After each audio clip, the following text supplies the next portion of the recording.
क्या आप जानते हैं लंका नरेश रावण अपने पिछले जन्म में भगवान विष्णु का परम भक्त था।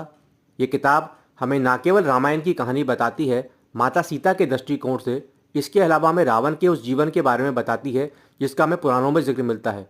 चलिए इस किताब और उस कहानी के बारे में कुछ बात करते हैं। वैकुंठ, जहाँ भगवान विष्णु निवास करते हैं। वैकुंठ के दो द्वारपाल हैं, जया और विजया।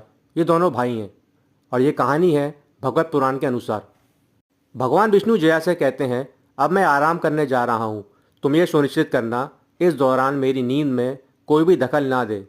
जया भगवान विष्णु से कहता है, जैसा आपका आदेश प्रभु। इसी बीच सनत कुमार, जो भगवान ब्रह्मा की संतानें हैं, यानी भगवान ब्रह्मा के मन से उत्पन्न हुए, जिन्हें हम मनास पुत्रास भी कहते हैं, वो वैकुंठ आ जाते हैं भगवान विष्णु से मिलने के लिए। लेकिन जया और विजया इन कुमारों को कहते हैं, प्रभु अभी आराम कर रहे हैं, आपसे नहीं मिल पाएंगे।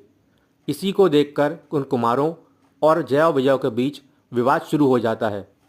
ये विवाद इतना बढ़ता चला गया कि सनत कुमार जया और विजया से कहते हैं, तुमने हमें भगवान विष्णु से मिलने से रोका है, हम तुम्हें श्राप देते हैं कि तुम 7 जन्मों तक धरती लोक पर जन्म लोगे और भगवान विष्णु से दूर रहोगे। इसी बीच वैकुंठ के द्वार खुलते हैं और भगवान विष्णु बाहर आते हैं। भगवान विष्णु को देख सनत कुमार प्रसन्न हो जाते हैं और भगवान विष्णु उन्हें गले लगा लेते हैं। जैसे ही भगवान विष्णु से वो मिल लेते हैं, सनत कुमार चले जाते हैं। लेकिन जया और विजया भगवान विष्णु के चरणों में रोने लगते हैं और कहते हैं, हे प्रभु, इस श्राप से हमें मुक्ति दिलाइए। भगवान विष्णु जया और विजया से कहते हैं, मैं इस श्राप को वापस तो नहीं ले सकता, क्योंकि तुम मेरे ही आदेशों का पालन कर रहे थे, इसलिए इस श्राप को मैं बदल सकता हूँ। इसके बाद भगवान विष्णु जया और विजया के सामने 2 चॉइसेस रखते हैं। पहला ऑप्शन ये होता है कि धरती लोक पर 7 जन्मों तक भगवान विष्णु के भक्त बन के रहना, और दूसरे ऑप्शन में 3 जन्मों तक भगवान विष्णु के दुश्मन के तौर पर रहना। जया बिना कुछ सोचे सेकंड वाले ऑप्शन को चुन लेता है। वो कहता है, प्रभु, हम आपसे एक पल भी दूर नहीं रह सकते, इसलिए हम 3 जन्मों तक धरती लोक पर आपका दुश्मन बन के रहेंगे। इसके अलावा भगवान विष्णु उनको एक वरदान और देते हैं। वो कहते हैं, मैं तीनों जन्मों में तुम्हारा उद्धार करने के लिए धरती लोक पर खुद आऊँगा।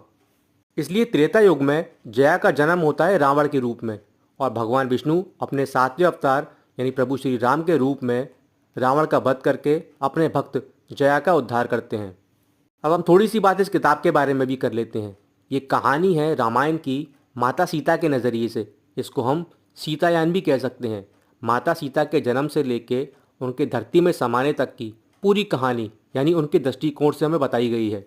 ये किताब रामायण का एक अलग पहलू पेश करती है हमारे सामने। मैं किताब आप सभी लोगों को रिकमेंड करता हूँ। मैं आशा करता हूँ ये वीडियो आपको अच्छा लगा होगा। इस वीडियो को देखने के लिए आप सभी लोगों का थैंक यू।